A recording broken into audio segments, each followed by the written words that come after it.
Hello. Hello, this is Paul Lennon, and I'm continuing to offer these readings of my autobiography, Our Father who art in bed, Our Father Maciel who art in bed, a naive and sentimental Dubliner in the Legion of Christ. We're finishing chapter 6 today, and it will be describing how I took the step forward to be ordained as a deacon on my way to the priesthood. Greetings to everybody, and here from my safe place. I hope you're safe too. I want to begin my little speech today by reciting a poem that a lovely friend of mine wrote today on his webpage. And just to share that with you, I think it's kind of nice. It's a kind of a nice way, a nice encouraging way with some notes of hope. It's called Our Lady of Victories. Our Lady of Victories is pealing its great bells, revealing age-old hymns from her steeple, daily raising the spirits, rising above the virus, a clarion call in earnest when we feel at our lowest. Across the fields they ring, past parked cars and garden swings, as people open curtains and close windows just to welcome the aged old bells that sound so fresh, so timely in our crisis. Down the glen the music rolls, back in answer rings St. Paul's. From a handsome church on a wealthier road, the Church of Ireland returns the call. Summons to folk of every faith, offering a timely invitation to stop and pray and pause a while and join an invisible chorus across the nearby parishes, God's echo in 2020. Congratulations, Padraig, for that lovely poem.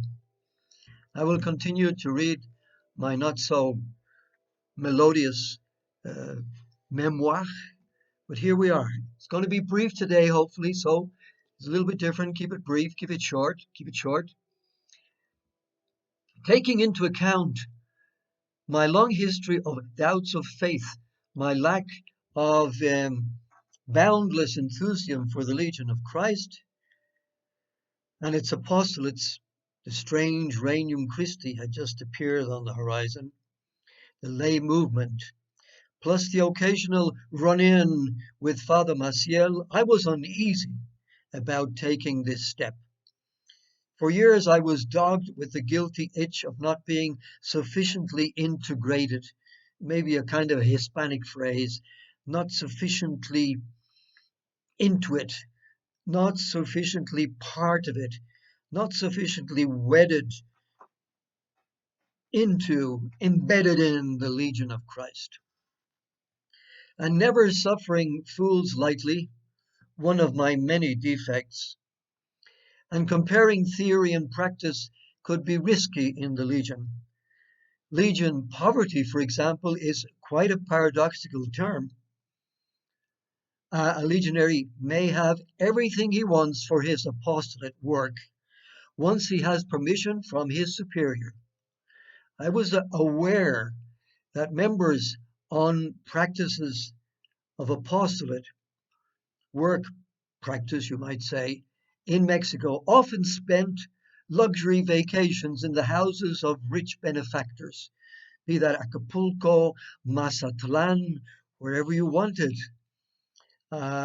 And they were in the houses of these benefactors who would leave the house open for the padres, but all the services were provided. Very generous on their part. And Mexicans are tremendously generous people. And so the Legion has taken advantage of that for the longest time. Housemaids, waiters, drinks, meal service, and all. Hence Paul's sardonic comment. Hey, brothers, this is great. Our vow of poverty allows us to live like the rich without having to pay their taxes. Somebody probably overheard that. I was probably reported for that snide remark. It probably comes as no surprise that I was never once a superior or in a supervisory position over other confreres. They must never have trusted me. But nobody ever said anything to me directly about my deficiencies. Maybe I did not notice the elephant in my living room either. Nuestro Padre had set up an impromptu office at the edge of the cloister where we were living. Remember the nuns' cloister? And I vaguely remember stepping across through the patio plants where when I was told he was ready to meet with me. This is a big deal. Father Superior General Maciel the Saint, he's going to meet with you because you're going to make this big step. Foregone conclusion, as I've said so many times in the Legion of Christ. The next step is a foregone conclusion. Of course you have a calling. Of course you have a vocation. Of course you're called to be a priest. Of course you're called to be a missionary. Of course. Forgive me. With some trepidation, because I think an element of fear or religious awe at least had always been present in my relationship with Father Maciel. But always with some honesty and courage, I laid out my difficulties to the man of God. Maybe some part of me was awkwardly trying to find a last minute out. All my difficulties I've had, I didn't seem to be a good fit. What I wanted to ask was, Nuestro Padre Maciel, am I a good match for the Legion? Am I a good fit? Should I really be here and go forward? But either my nervous words were too jumbled or he chose, which is the more likely interpretation, he chose not to listen. He appeared paternal, quickly brushing away my doubts and simultaneously closing the escape hatch. You may have had your problems, Brother Paul, but that's a separate issue. No, brother, you have never been a problem to the Legion or to me. Do not be afraid to embrace the deaconate. God will give you the grace to fulfill your commitments. Trust in the Lord and go ahead. Pasa adelante. By this time, Peter Paul of Galilee had learned my script by heart. In your name I will cast the nets. Goodness gracious. I was convinced that my only problem was a lack of generosity, lack of simple faith. My rationalism, my stubbornness, critical mind that analyzed the Legion and its doctrine in an excessively human fashion, my lack of supernatural spirit, espíritu sobrenatural, and my selfishness, that old egoismo. The solution to all these limitations was the virtue that was harped on by my novice instructor, Father Army, from my times in Salamanca, Holy Novitiate, 1961 to 62 to 63. Self-denial is the solution. La abnegación. Despite my founder's reassurance, when ordained deacon during my 27th summer, at the church of Pastor Don Micio in Monticchio, province of Naples, I was still in some mental and emotional turmoil. But this step was the way to the jewel in the crown. This is part of the personality type, we're straining forwards towards the goal. In this case, the goal is so strong, we overlook the obstacles. We jump over all the obstacles, all those danger signs that appear along the way. We disregard them. We press on. We press on to the end of the road, which is the jewel, is to become a priest and to become a missionary in Latin America. So this, as we were talking about that situation about delayed gratification. So not immediate gratification, delayed gratification. We're willing to overcome all the present difficulties in order to reach our goal. We are questors.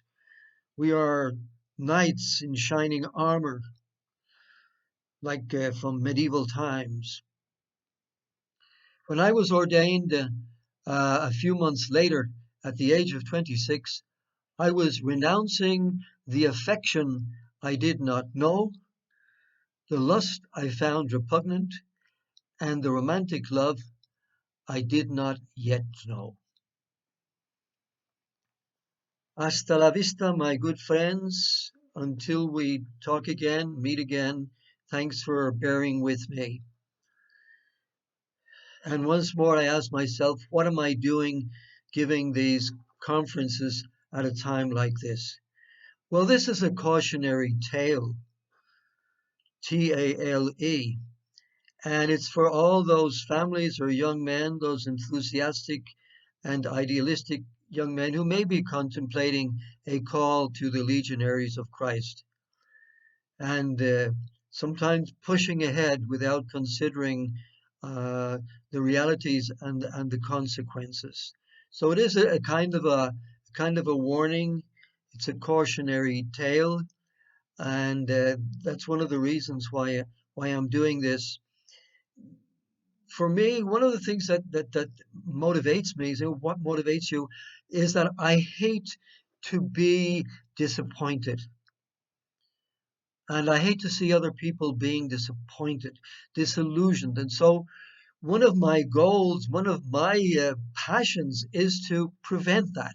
There's nothing as sad as seeing a person disillusioned, uh, disheartened, surprised at 20 years of age, 25 years of age, 30 years of age, after having spent 10, 15, 20 years in the Legion of Christ, and smashing out of there basically without any help whatsoever. So this is what I'm trying to avoid.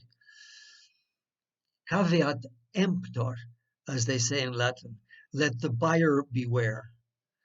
And let us also beware of our self-confidence and of our foolhardiness in the midst of this crisis, in the midst of this epidemic. Let us be very, very serious about this. Don't play, don't joke, don't take anything lightly. Uh, my wife is sending me messages every day telling me to take care and how to take care of myself. That's part of her love for me, which I appreciate so much. And that's what we have to do for each other when we care about other people. We have to exhort them to be as careful as possible. Please, please be careful. Life is very, very precious. It's a treasure that we have to treasure. Thank you.